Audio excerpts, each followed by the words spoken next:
Hello, hello. Happy Monday, everybody. Good morning. I am Manila Chan. That over there is Ted Rall. You are tuned in to the Ted Manila Information Show, otherwise known as the TMI Show for short, because we do bring you too much information. Let's be real. Today, we're going to do a little different of a format because we're bringing our buddy Mark Sleboda on for the full hour because, Ted, I think the full hour is warranted around this whole crazy Oval Office explosive meeting. So I think we need that time. And then, as I predicted on my Friday podcast, Ted, that Zelensky was going to go rapping on the doors of 10 Downing Street immediately after this. And sure enough, he was there. And of course, the Elysee Palace. Elysee Palace went to 10 Downing because, you have to go kiss the ring at they wherever Zelensky takes it. It's I guess. And yeah, 10 Downing's nowhere near as impressive as the Elysee Palace. No, nowhere near. It's decidedly anti-impressive. I mean, I think that's sort of the point, right? It's sort of like, is it? Yeah, I think that's with whatever. I mean, the English do everything in a very considered way, and it's not an accident that 10 Downing Street is true. Very unassuming. Yeah. That's true. Of course, our friend Mark Sleboda is backstage. We're going to bring him on right now. Make sure you guys hit that like and subscribe button, and also follow Mark's channel. I'm going to pop him right on. Hi there, Mark. I'm going to set us up, though, and introduce Mark. So, Mark. Yeah, let's properly introduce. Give me 45 seconds here. All right, so let's dive into the latest developments in the Russo-Ukrainian conflict, spotlighting that fiery news conference between Donald Trump and Ukrainian President Volodymyr Zelensky on Friday. Let's get into the contentious exchange that unfolded in the White House, where sharp words and clashing agendas left the nation and the world buzzing and Europe on edge. Trump and Zelensky are at each other's throats. Let's see what it all means for the conflict's trajectory. European leaders are rallying or scrambling in response, trying to figure out what to do. Is this new breakdown a shift in U.S. policy, or is Trump just being Trump? Let's look at the effects across NATO and the EU. And there's probably no one better to talk to about this than Mark Sleboda. He's an international relations and security analyst. You can follow Mark on Twitter at Mark Sleboda1, at his YouTube channel at The Real Politic with the C and a K with Mark Sleboda, and get him over on Facebook at facebook.com/Gramsci, Gramsci. Thanks, Mark, for joining us on the TMI Show. Ted, Manila, thanks for having me. It's always an honor and a pleasure to be on the TMI Show. So, Mark, did you watch on Friday, or did you watch the playback, or did you watch every news feed on every social media website ever in the world that all they talked about on Friday was this meeting? I was not watching it live. All right. I first saw some clips, and then I saw some more clips, and then I saw the 10-minute clip. And it wasn't until the next day that I actually watched the entire 50 minutes, which I think are crucial because I changed my initial assessment. Totally. Of what I went through the same exact process as you did, Mark. Go ahead. But I think we can safely sum it all up and simply say, censored for YouTube, it was a feces show, right? It was a big stinky feces show. Yeah. Big steaming pile, Mark. Big steaming. Yeah. My initial assessment after just watching the 10 minutes, right, that a lot of people saw was that J.D. Vance and Trump were tag teaming Zelensky in what seemed a very comfortable way, and that this was a setup, right? Yep. That this was like an ambush. Yeah. And that's what a lot of the Western media went with. SNL went with that. Yes. But when you watch the entire 50-minute show, totally different. And I call it a show because it was, prime entertainment. Let's be clear about this. This might have been the best performance of Zelensky's life. Better than a Nora, let me tell you that. In a comedy role, right? Better than Servant of the People. That's for sure. If you've ever seen I have. his show where he played the president of Ukraine before he became the president of Ukraine. After that, it became clear that actually for the majority of this lengthy conversation, all conducted in front of the press and largely to the press, 40 so minutes of it was more or less amicable, right? Especially the beginning. Unusual. Sure. Yeah. But in this last 10 minutes, I mean, Trump had even said, we're going to take one more question and then we'll go. And they were going to go out and sign or this quote unquote mineral deal nonsense, this political gesture.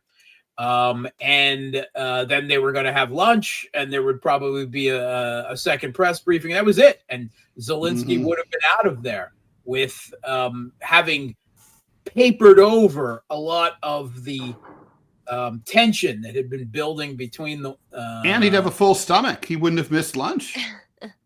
Yeah, I saw the menu. It didn't look that great to me. But anyway, it was reported afterwards, right afterwards, that because the lunch was not going to be eaten by Zelensky, the White House staffers would eat and enjoy. So that's where I saw the. I hate to see wasted food. That's just my mom talking to me. I agree. Yeah. No disagreement. Yeah. So, but it was clear that Zelensky just couldn't keep his mouth shut, right? And went off starting in on J.D. Vance and arguing with him largely about the diplomatic course that the Trump administration was set on, arguing against it in terms where he tried to run over, right, to speak over both the vice president and the president, in succession, and voices grew increasingly louder, and eventually he was kicked out. And I mean, the disrespect, I mean, he was acting like the literal enfant terrible, right? Like the terrible infant. A bratty kid. We say enfant terrible in France. I don't speak froggy, so Grub up. You'll have to forgive my Speak American, Mark. He was acting like a bratty kid. A spoiled brat, a petulant, spoiled brat. He has such a sense of entitlement. He threw a tantrum. He was rolling his eyes. He was sighing, right? I mean, anyone who has a 14-year-old has seen Zelensky. He was petulant. That's if you don't know what petulance is, I point you to this video. That is it. And the whole suka bliat.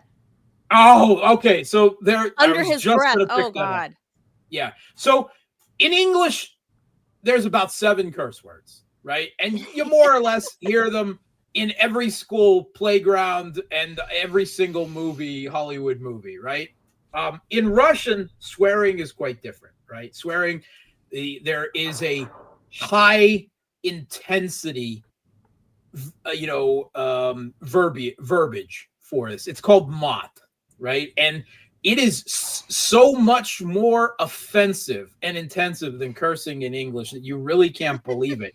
And what's more, there's so much of it. There are entire dictionaries of mat. So right? It's like having 100 words for snow if you're Inuit. Yeah. Right. And what's more than that is, while it is considered offensive, it is also considered kind of an artistry to swear creatively and profusely, right? It's a big thing in Russia. Again, it is something that you never expect to hear out of your politicians' mouths. I mean, even with the changes in the modern day, it is considered foul. My wife won't let me learn any mat. I mean, she's dead set again. She'll swear in English like a sailor, and having been a sailor, I can attest to that, right? But if she catches me saying anything, and suka bliat, right? How to for the YouTube censored office. Under his breath, when JD Vance started arguing back to him, he muttered in what you can hear something, right? If you are a native Russian speaker, which, by the way, Zelensky is because he swore in Russian, you hear him, you hear and you can see what he said. And suka bliat is essentially saying he was a female dog engaged in prostitution, fornicating crassly. Is that that's what he called effing B. Yeah, there we go. Effing B. Effing B. What's more than that is he also, even when he was talking out loud to the vice president, he referred to him as JD. Yep. I caught that. Right? That's how it all started. What diplomacy are you talking about, JD? JD. Yeah, JD. Right? And he's in the Oval Office, right? Yeah, but he's wearing his best Henley. So, there's that. Okay, so there was a whole lot of context that set this up. Okay, so basically I'm dressed like the president of Ukraine when I go visit the Oval Office. I'm ready right now. You can send the Escalade to pick me up. I can go visit Trump if I'm Ukrainian. Is your shirt made by a neo-Nazi outfit in Ukraine? No, to my knowledge, no. Then his clothing is, by the way. I know. Right. And the logo. Yes. Yeah. So the logo he was wearing was just the trident of Ukraine. And but that has fascist. It does. It's controversial, right? Mm-hmm. I would accept that as being separate in the modern day if it hadn't been for the Maidan, right? If it hadn't been for the Maidan, all right, you can get away with it. But since then, everything has become tainted, and he was wearing all Banderite fascist black, right? I mean, that's true. And his face got red enough to add some accent. So, if we rewind about a week, what was going on here? So, Trump wanted to push a diplomatic course demanding a ceasefire and bring this conflict to an end. Really, what he was doing is he wants to save the Kiev regime. I mean, literally, that's what he's doing. And no one else on the Kiev regime itself, the Europeans, they don't want to admit that they're losing this conflict. No, that's exactly right. Some of the bitching that I've seen from the pro-Ukraine people on social media is like, and also from officials is like, well, we shouldn't give Putin everything he wants. It's like, well, when you lose a war, the victor tends to get everything that they want. I mean, that's how this works. They are losing, but they don't want to admit it, right? And they will continue fighting, I believe, till the end. I don't ever believe. What is the end, Mark? What does the end look like? Like the it looks like the occupation of Kiev and probably Lvov, and then there will still be a guerrilla war afterwards. Yeah, you and I disagree on this, but that's okay. Yeah, we disagree. I mean, Putin doesn't want that, right? I mean, he doesn't, but he doesn't have any choice. Isn't it yeah, but I mean, in a way, like there's been reporting about 9 days ago that inside the White House there was a desire to fire Zelensky, basically, that they're done with him, that Zelensky's in the way of a peace deal. It's not just a matter of the Russians not wanting to deal with him. It's more of the fact that it's just like what Trump said. You're not ready for peace. You're not ready to talk. You're not serious. You can't, you won't make a deal. You're not willing to compromise. You think that nothing's changed. And he's like, well, this guy's unreasonable. So we can't have, and obviously he has his take on Putin is that Putin is comparatively reasonable. So he's like, I've got one guy who's ready to talk and I like where he's at. I got the other guy who's not willing to talk. So let's get rid of him. He's a pain in the ass anyway. He's an arrogant little pipsqueak. And let's get someone else, some other Ukrainian who can, who's willing to make a deal. I think it's that simple. You think that's simple? How do you do that, and who replaces him? Well, I mean, maybe right. I mean, what right now, if I'm Ukrainian, not that they have a democracy, small d democracy, but if I'm Ukrainian, what does Volodymyr Zelensky bring to me and my country? The only thing he brings is he can get weapons and money from the U.S. That's it. Well, now if he can't do that, what good is he? I mean, what is the point of him? Like, don't need him anymore, right? Like, go to the Como and Ukrainian retire. people, like their opinion has mattered. And power brokers in Ukraine. Yeah. Yeah, it has nothing to do with democracy, right? I mean, this is a regime, right? It is a Banderite fascist regime. But even fascist regimes have to have popular consent.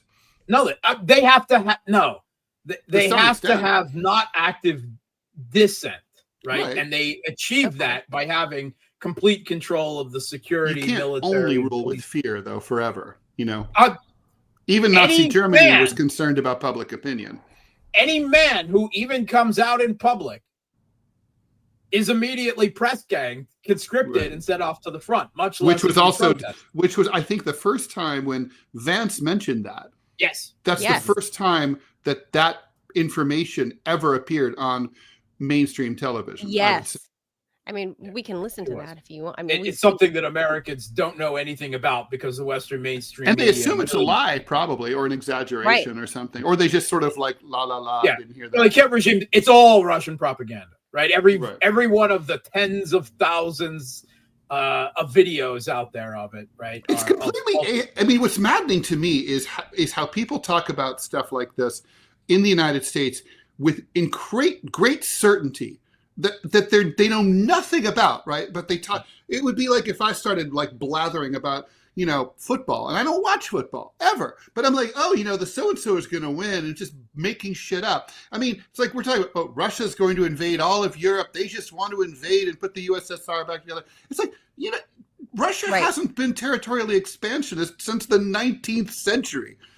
That's several regimes ago. It's like there's literally no evidence of this. You're making shit up. You're paranoid. The U.S., on the other hand, has been militarily expansionist many times since then. Well, look, it's just as bad as like yesterday at the Oscars last night, having Daryl Hannah going on the stage and saying Slava Ukraini. I bet gross, right? I bet this woman, this actress, doesn't know the first thing about Russian-Ukrainian relations, the littlest thing about the history, but this is what mainstream media has told her.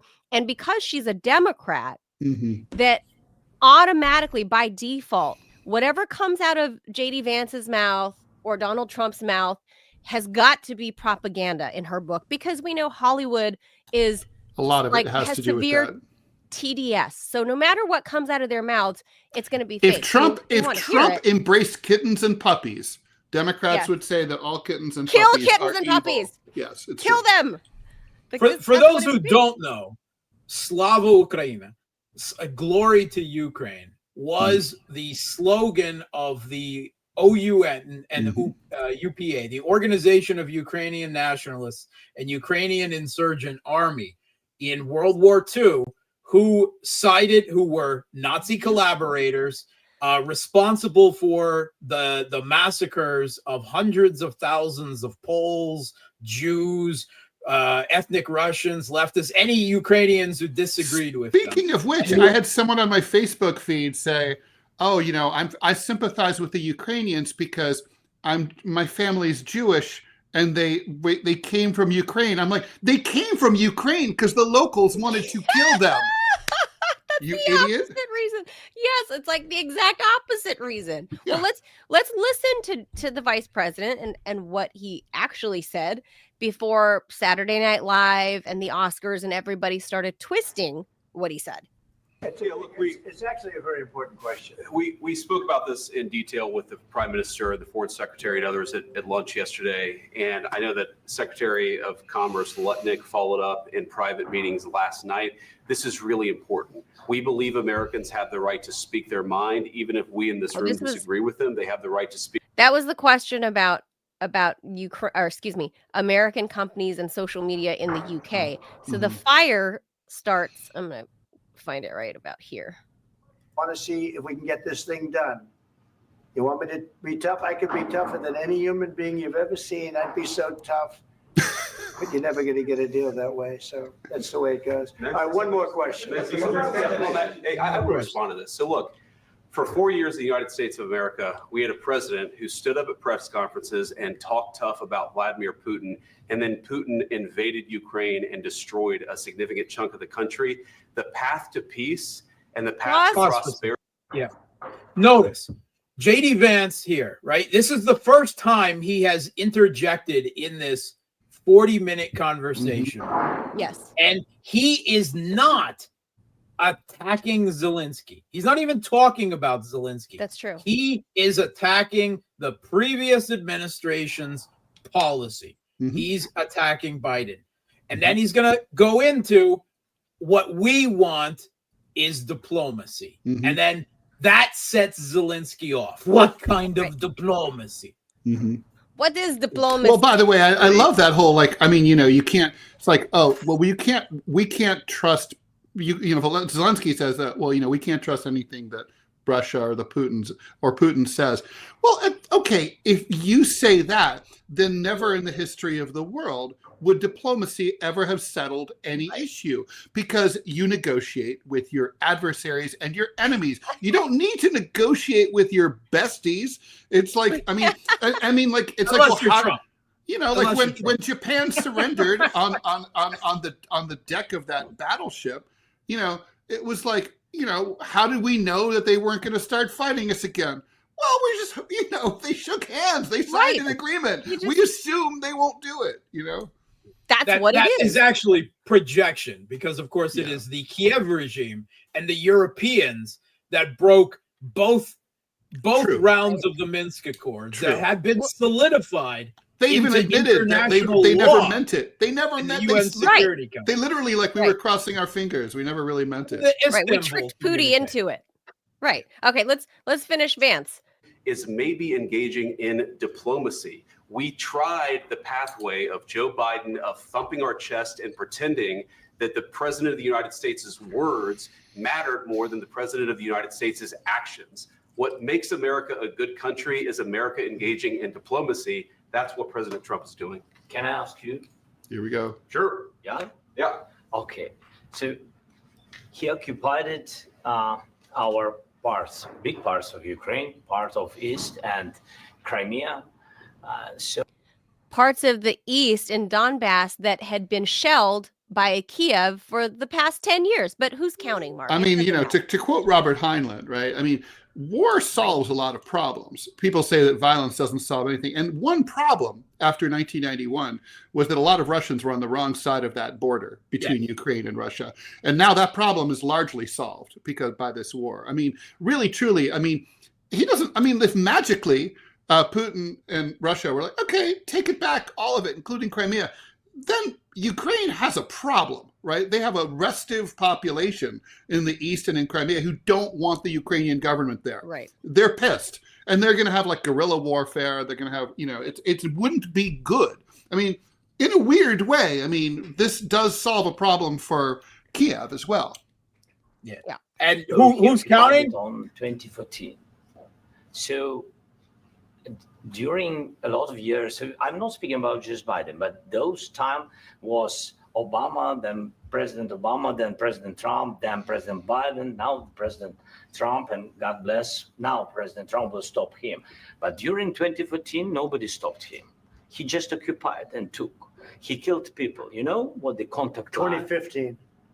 2014. 2014 is 2014. Yeah. So I was not here. Yeah, but yes, but during 2014 till 2022, the situation the same. That people have been dying on the contact line. Nobody stopped him. You know that we had conversations with him, a lot of conversations. They're dying because Kiev was shelling. We signed with him. Me, you're the president.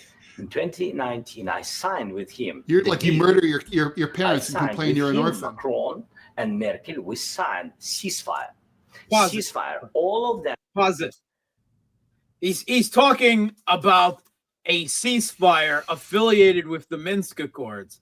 that both he, Merkel, and Macron have all come out publicly and said they never intended to fulfill the Minsk Accords, that they were simply they were playing for time to build up a powerful military in Ukraine. They've all admitted it, right? They have all admitted three of them, including him.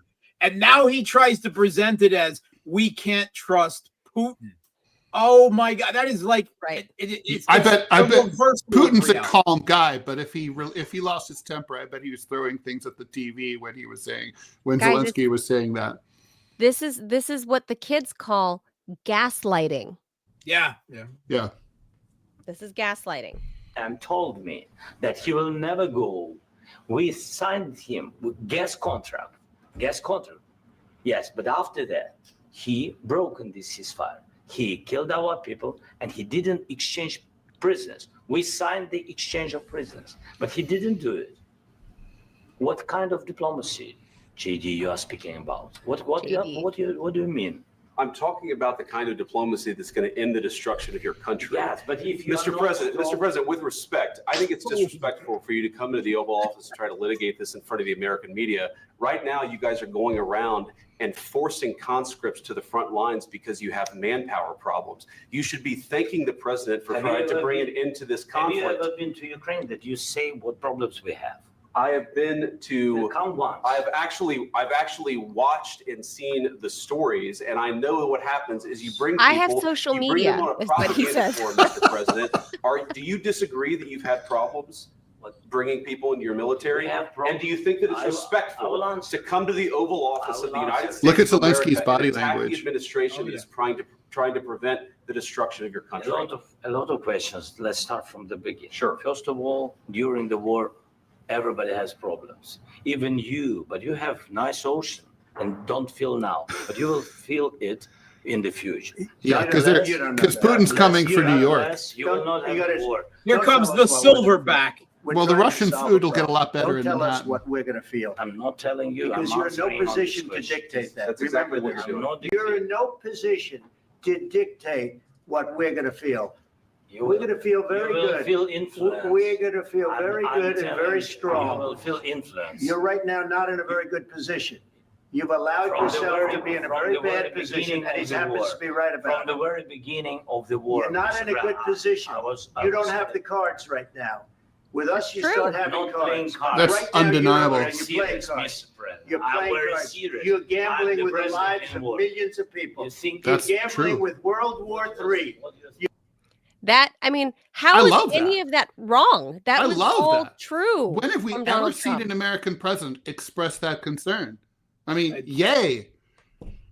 So Zelensky is openly arguing with Trump and with the president and vice president of the United States in the Oval Office in a meeting, right? A public, a what is essentially a photo and press op for the signing of a mineral deal, with the understanding that this mineral deal is what the Kiev regime is going to get in place of explicit security guarantees, which Trump is not willing to provide the Kiev regime, which, by the way, Biden never provided the Kiev regime either. Right. And that being settled and giving the U.S. a vested economic interest in Ukraine, no matter how real those minerals actually are and how much profit and wealth there really is there.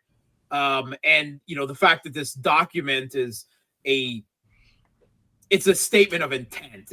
It's not even a real deal, right? Right, it's a deal memo, really. It's a political gesture more than anything else. But the idea was in order to go through a diplomatic process that, of course, would result in unfavorable terms, i.e. not complete victory for the Kiev regime. The Kiev regime was demanding security guarantees. What they wanted was a promise. They wanted U.S. and European troops on the ground in Ukraine after a ceasefire, And then if the war just happened to start up again, because I don't know, someone on the Ukrainian side, the Banderites started shelling Russian territory again, right? Then the U.S. would be at war with Russia. This is what they would. This was what this was all about. False Yeah. flags, Mark. False I mean, flags. just like the Yeah. Chernobyl thing out of nowhere. That Yeah. oh no, the Russians are bombing Chernobyl They've again. done it like 3 or 4 times throughout the war. Yeah. This is why the U.S. is not willing to provide those security guarantees.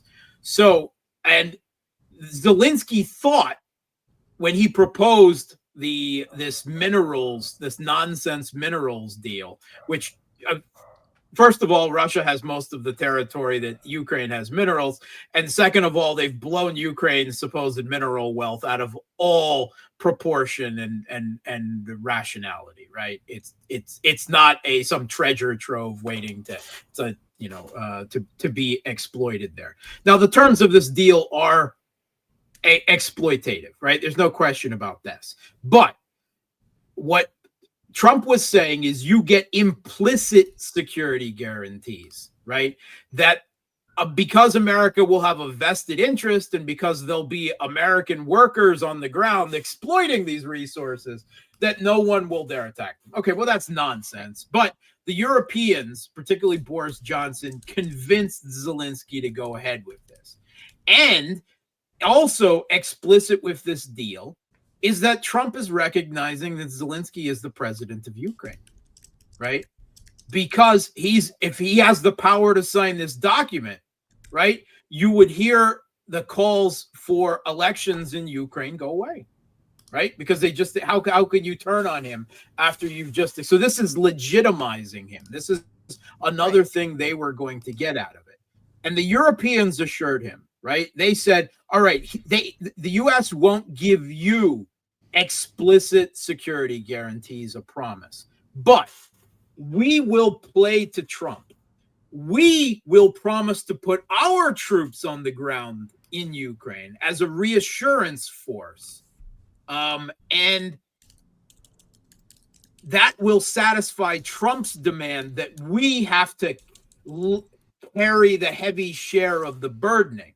But we will demand that for our security guarantees, that the U.S. give us security guarantees, because our militaries are so weak that the Russians would run over them, much faster. As George Galloway always says, that the UK's military is hardly enough to fill a stadium. It's a joke. Most people would be shocked at the real state of the British, the French, and the German militaries. They're not even a paper tiger, because even on paper, according to their own assessments and reports and their own medias, their militaries are a joke, right? So they would just be there as human tripwires to then drag the U.S. in.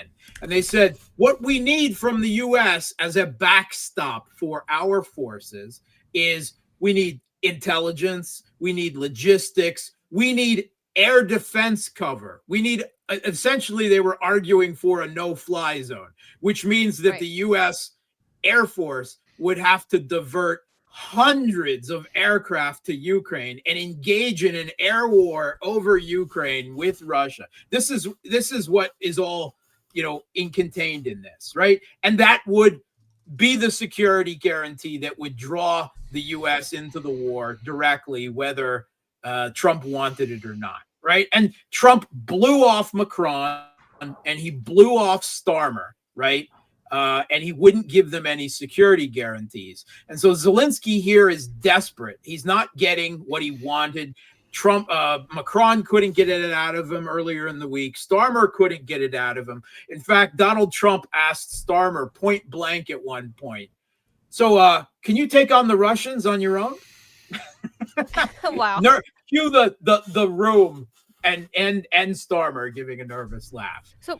So they thought they were going to snowball Trump here, and Trump was having none of it. And Zelensky was getting panicked and desperate. And he's got this sense of entitlement that says he should get what he wants. And why not? Because for the last 3 years, every time he said he wanted something and he was told no, he'd keep begging for it and eventually would get it anyway. So that's what he did. Only he did it in front of cameras and the press when he had been told explicitly, and the White House has been clear about this, that they were told that this was just a photo op and a signing ceremony. They were not here to re-argue something that has already been settled on. There's not going to be any security guarantees. There is going to be a diplomatic path forward, but Zelensky couldn't let it go. And he tried to guilt trip the president of the United States and the vice president in the Oval Office and shame him in front of the media. In the media and the world. And they weren't having any of that. And Trump went into silverback mode, and JD Vance went into attack dog mode, and they mauled him. All right. And it's not the end of the story. And afterwards, all of the Europeans lined up, even as Zelensky went on Fox and said, I have no need to apologize. I will not apologize. They all lined up around him. We stand with you. Be brave, be strong. Right? They all collectively, all of Europe, with the exception, obviously, of Orban and Fitzo, just stood protectively around their petulant, spoiled brat and gave the middle finger to the White House. That's what has just happened. It was like a diplomatic snap. You go, girl. That was basically what all of the Europeans, just in uniform, in unison, all tweeted the same thing. So obviously it was a coordinated, effort by all of the Europeans. And by the way, Justin Trudeau, I don't know if he got the memo, but he's a North American. He's not European, but I know he likes to play European because he speaks I thought French, he was the 51st state. That's true, but it's still North American. He's I get that he speaks French, but he's not actually European. I know he thinks so, but Mark, we got a viewer question for you from Adrian. He says, shouldn't Russia just ignore the theater last Friday and expedite the SMO? Also, what chance? Exactly what they're doing. What chance do you think the U.S. will send boots on the ground or air cover? Yeah.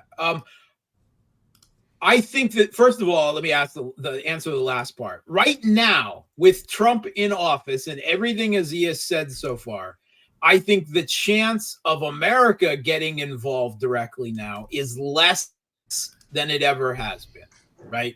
If we had Kamala Harris or Biden, right, that would be a different story. But, I mean, it's still not I don't know. I mean, Trump, 1 week he calls Zelensky a dictator, and the next week he says, oh, did I say that? I don't remember saying that, right?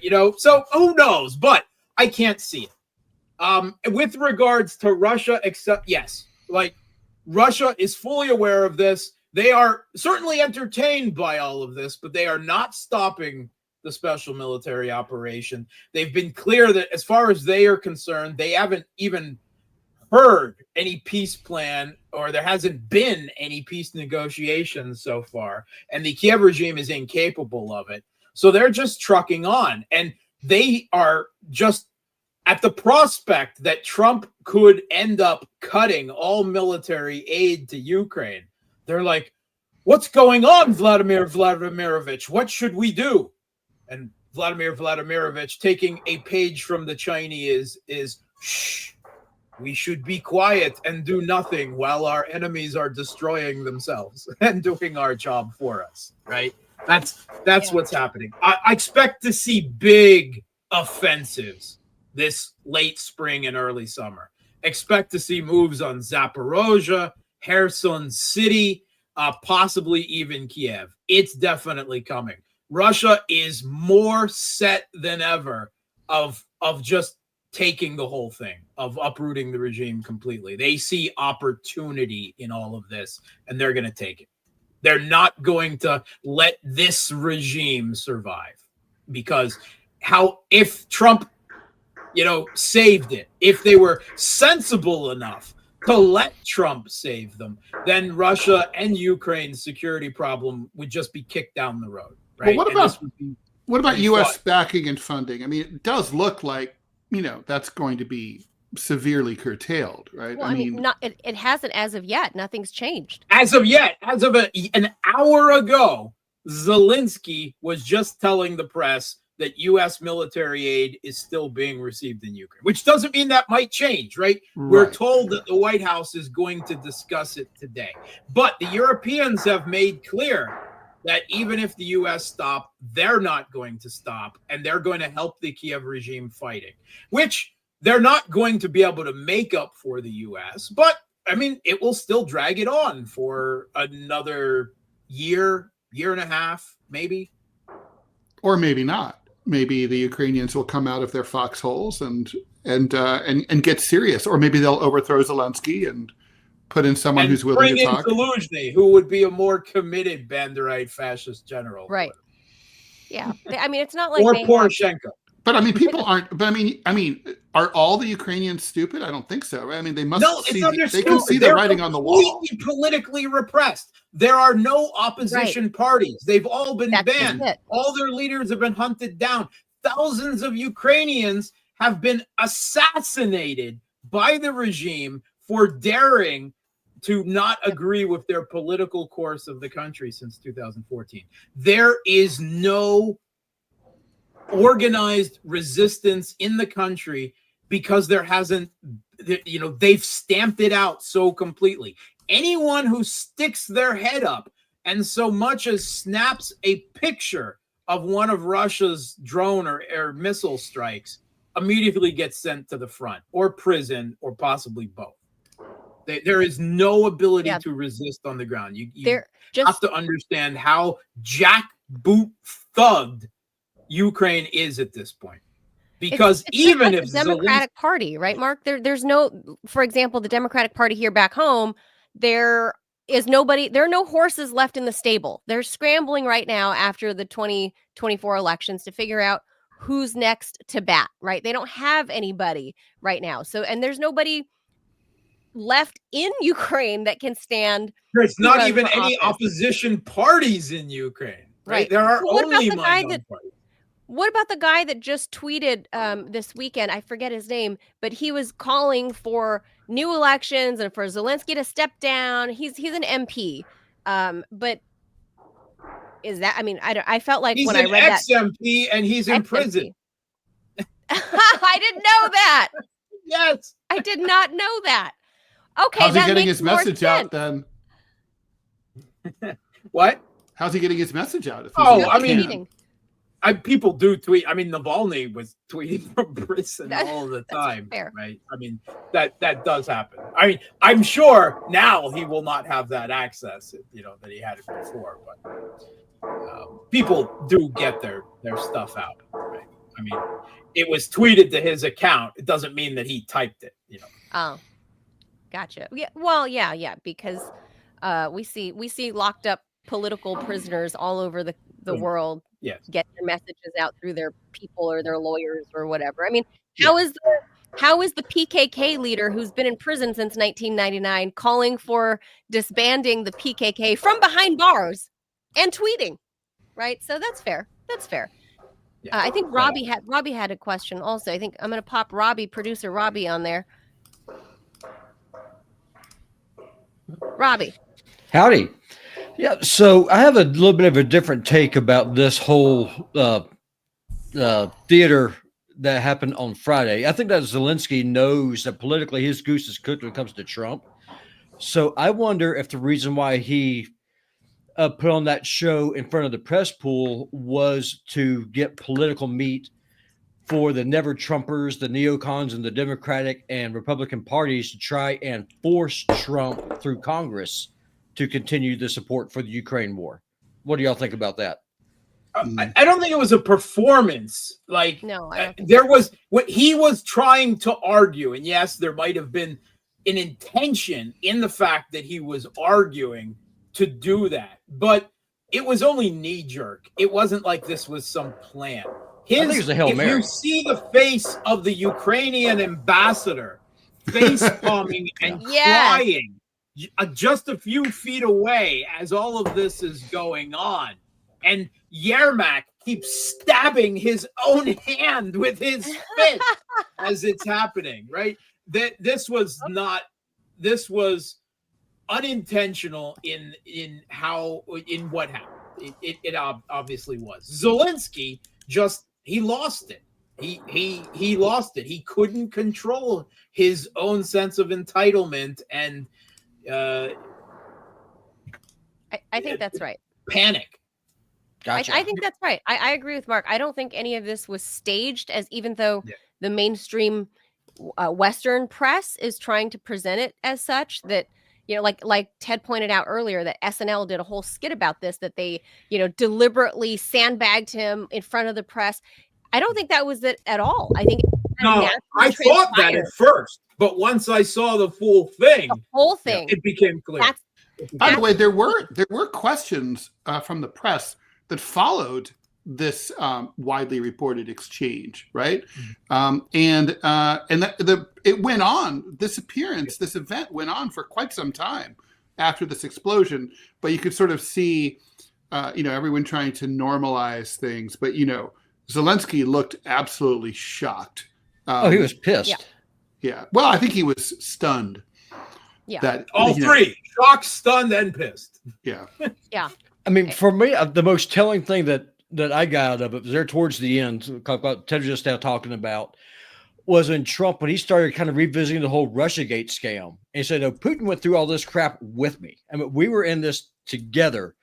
But they're doing that now. No, you can just hear the heads exploding. And so, Liz Cheney this morning, she came out tweeting, saying, "No, we have to stand with Ukraine. No, Trump wants to just bend the knee to Putin." And my whole question, I mean, let's just assume that Mark is right, that I don't know, maybe Zelensky's having cocaine withdrawals, controlling his emotions, or whatever. How is Russia going to deal with Luxembourg throwing its support behind Ukraine? Like, is that creating fear in the streets of Moscow? Actually, I think I've got word right now that the Kremlin is considering an unconditional surrender. I would think so. I would Mark, Estonia's pissed too. So, Putin better run and hide in a foxhole somewhere. Spider hole. There's an old Russian expression: the dog barks, the caravan passes on. But I'll just ask this question real quick, and I'll jump back off.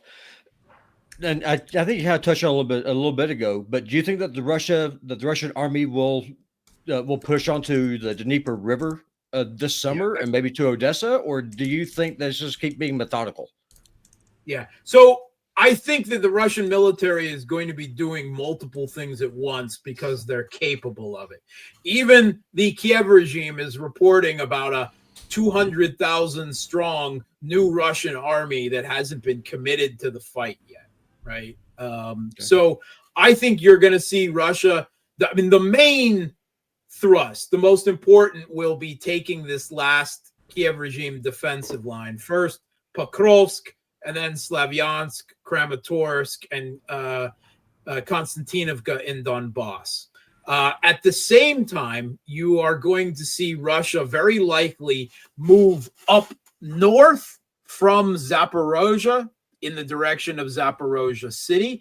And there's a lot of evidence that they might make a contested crossing of the Dnieper to take Kherson city, right? They've been doing a lot of drills. And that will, first of all, help stretch out already way overstretched Kiev regime forces very far. But Russia has a priority of taking Kherson city and Zaporozhye city because it has declared that Kherson and Zaporozhye are part of Russia.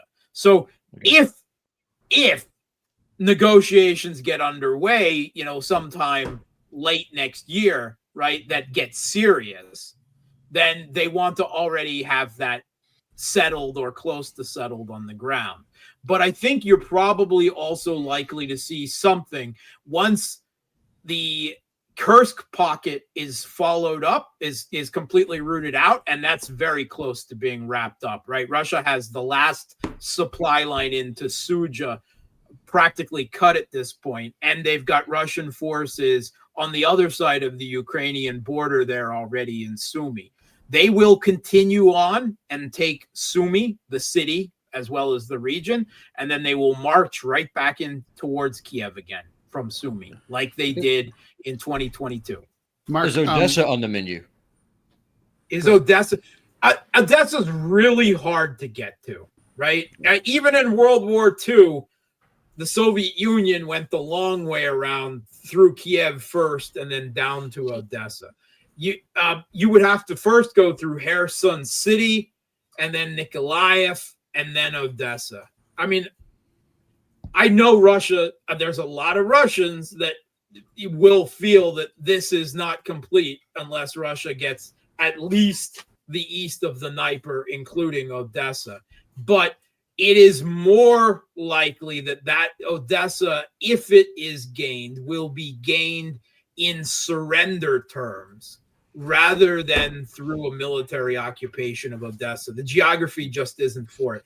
An amphibious assault on Odessa would be so costly. Russia they don't have amphibious assaults are always messy and awful, right? And Russia doesn't have a huge amount of amphibious assault capability. It's never been a priority for them.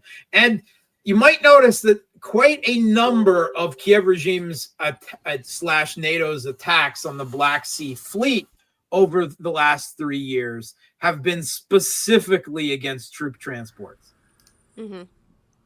What about the relationship, setting aside Ukraine? It seems pretty clear that Donald Trump really wants to have a good, he wants to warm up relations with Russia, right? Would you say that's fair? So absolutely. And I think it's important to separate these two things, right? Maybe so. Because improving bilateral and diplomatic relations between Russia and the U.S. is happening, and a settlement of the Ukraine is it's not entirely separate, but it is a different course. And one can happen, primarily the first one, without the other. I guess that's exactly what I mean.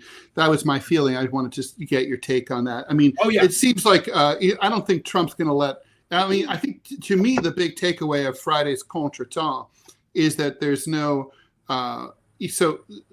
no longer any need for Trump really to worry that much about Zelensky or Ukraine when it comes to the rapprochement with Russia, because he's getting eaten alive Trump's getting eaten alive by the neocons and the Democrats in the media anyway, as being like, he's sucking up to Putin. So he's got nothing doing to Putin's lose dirty now. work. He might as well go for that friendship anyway and get all the advantages that come with it economically and politically.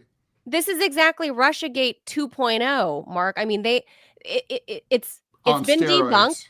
People know Russiagate is debunked now. I don't think all people. I think people that have really drank my the Kool-Aid. Parents don't believe that. I mean, my parents really.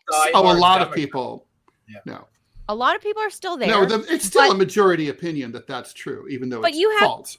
You have people like Chuck Schumer repeating the narrative, saying, "Oh, well, now Trump obviously is doing his best friend's bidding now. He's doing Putin's bidding. Look at him attacking our European allies." Yeah.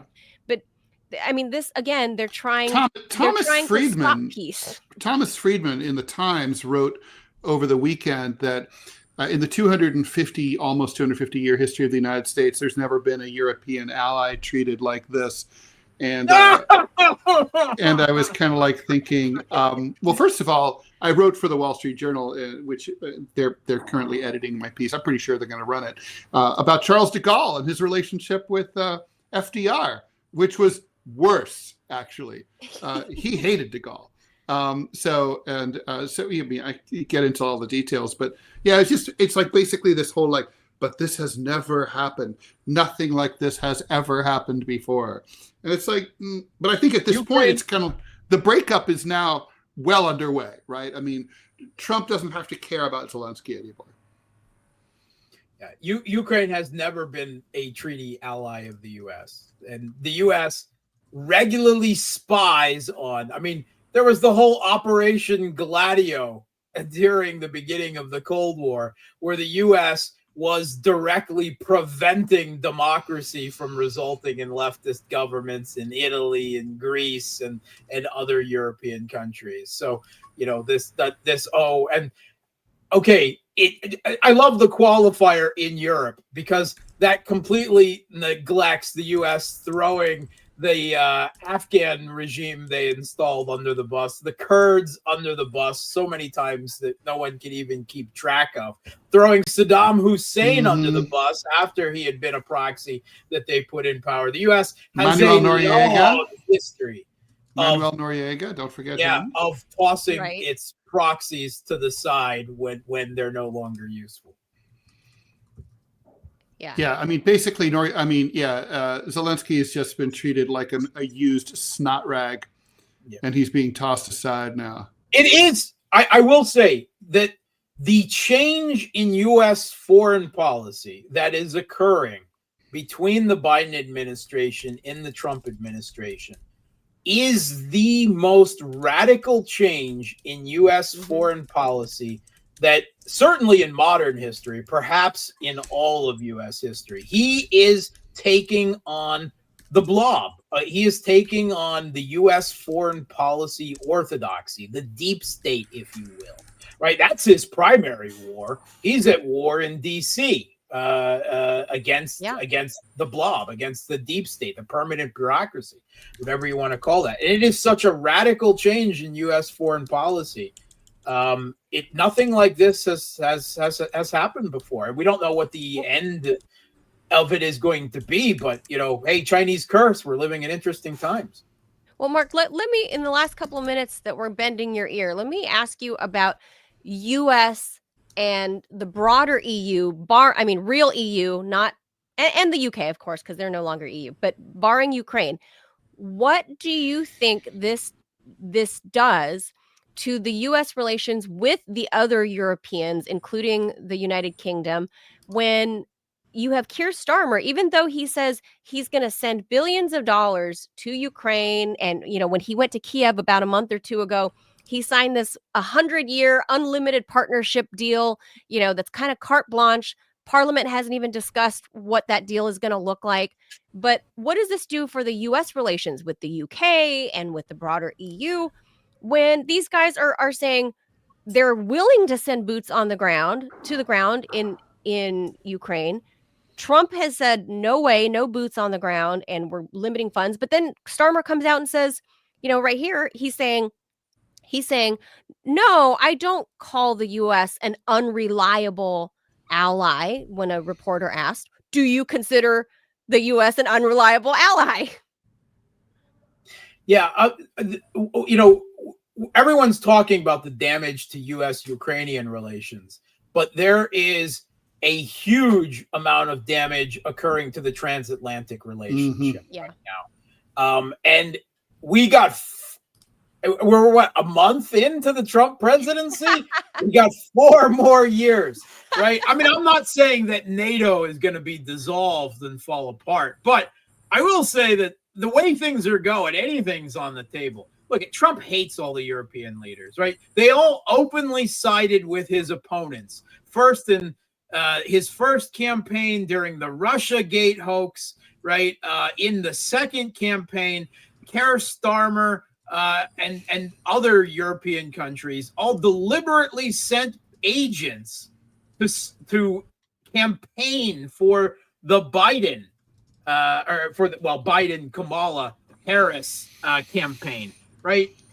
They hate him, he hates them, and there's some payback. Right? For Trump, it's personal. He's getting some payback. J.D. Vance mentioned that on Friday. Yeah. He mentioned that Zelensky had campaigned for Harris in October. For Harris. He doesn't forget. He's King Elephant now, right? Why would he forget? No. And remember when Trump came in the first time, he took a wrecking ball to the JCPOA because it was Obama's supposedly signature foreign policy legacy. Well, the Ukrainian conflict is Biden's foreign policy legacy, such as it is. And I think Biden, in an act of revenge against Zelensky, I mean, it's probably part of his rationale. He does have a foreign policy vision, a grand strategy vision, I think, as well, if you want to call it that. But a lot of it is personal. And he thinks by taking a wrecking ball to this, if he can get away with it, he can get revenge against the European leaders, against Zelensky and the Kiev regime people, and Biden all at the same time. Well, I Okay. think that's what we're witnessing for sure. Is within a month, U.S. European relations. I'm not going to say irreparably damaged, Mark, because Yeah, the that's a Europeans big know. word. Yeah, the Europeans, no matter how much they want to chest thump, they know full well they're not going to get anywhere, or at least very far, without any U.S. support. So they cannot cut off the U.S. entirely. They can talk smack all they want, but They when it comes waited to out brass Trump tacks, the first time. They think they can do it again. right? And they're just praying that JD Vance doesn't follow him up. Well, see, I was going to say with JD Vance's, if you want to call it a performance, whatever it was that we just saw, I think that secured JD Vance's, the passing of the baton to JD Vance in MAGA world, because the MAGA world, the populace, the people that actually brought MAGA to power, they don't want, external wars. Their foreign policy, the MAGA populists, are more aligned to like that of Ron Paul. Some of it is. Some of it A is. lot, Some of I it would say doesn't. a lot. Some of it doesn't care about foreign policy. Let's Yes. be honest. Americans do not vote on foreign policy. They never have, Right. and it ever. I mean, okay, you can say that all polls in the U.S. are incorrect, and there's something there, right? I mean, there obviously, but I have not seen a single poll of people's opinion, Republicans or Democrats, that listed foreign policy or Ukraine or anything among their top 10 voting priorities for the election. I agree. And it's a truism. Now, there is a vocal minority of the MAGA people, very influential online and elsewhere. And it appears that Trump Jr. is one of them, right? So that there is something there. But I think it's always important to remember that if Trump turned around tomorrow and said, we have always been at war with Eurasia, Russia, right?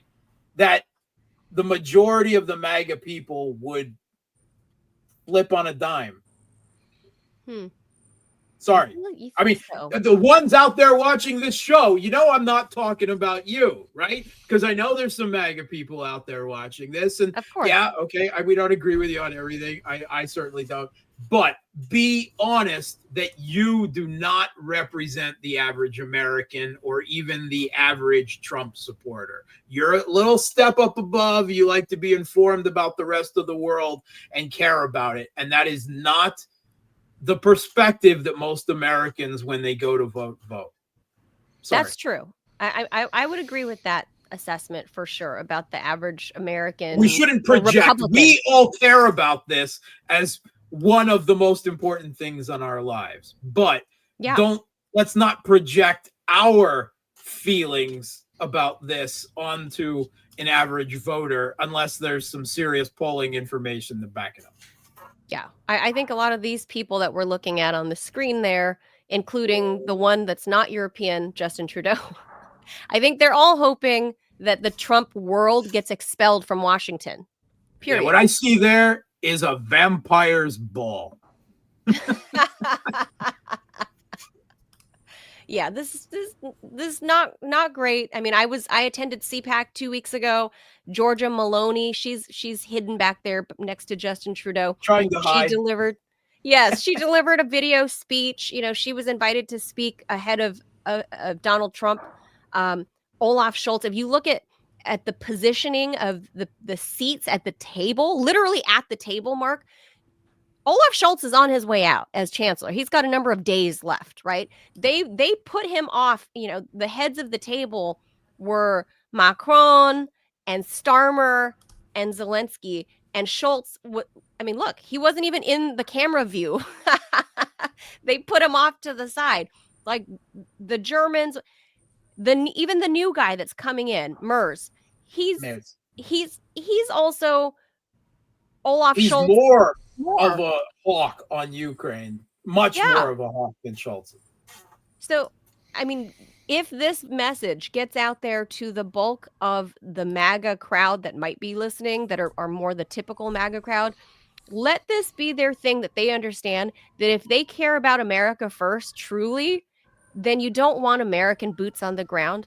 If you don't want that, then you should tell the Europeans, if this is your war, you want to continue this war, then have at it. You guys should have at it. If this is what you want, spend your money, spend your tax dollars, go have expensive gas prices, go have this war. If this is what you want, you guys have at it. We got our own internal problems to fix. But Article 5! Article 5! All right, Mark. Yes, always appreciate it. Thank you so much for coming on. Thanks for having me. It's always a blast, guys. Always fun with you. And it's a lot of like hard truths, right, that people won't talk about. But so we're a little cynical and funny about it. But you know, it is what it is. This is the political landscape we're in. And so takeaway is, this doesn't change anything, is what I understand, Mark. This doesn't change anything. SMO goes on. It changes things, but not as much as people might. Probably not as much as people might think. Yeah, SMO is going to go on. Is yes. what I see. So, yeah. I mean, until a deal is signed. But also, Russia and the United States are going to get closer. They are. I think. Yeah, that's also probably true. Yeah. And who knows, right? Anything could happen, right? And maybe the war will end, and I don't think so. But you know, anything's. I don't hope, right? I don't do hope. But I think Zelensky's days are numbered, but we'll see. All right. I just would be more afraid that whoever replaced him would be worse and far more competent. That can always and happen. Not throw tantrums in the Oval Office. The history of revolution makes that clear. But anyway, all right. Not that this would be a revolution. Mark Sleboda is an international relations and security analyst. You can follow Mark on Twitter at Mark Sleboda1, on his YouTube channel at The Real Politic with Mark Sleboda, and find him on Facebook at facebook.com/Gramsci. Thanks, Mark. Thank you, Thanks, Mark. guys.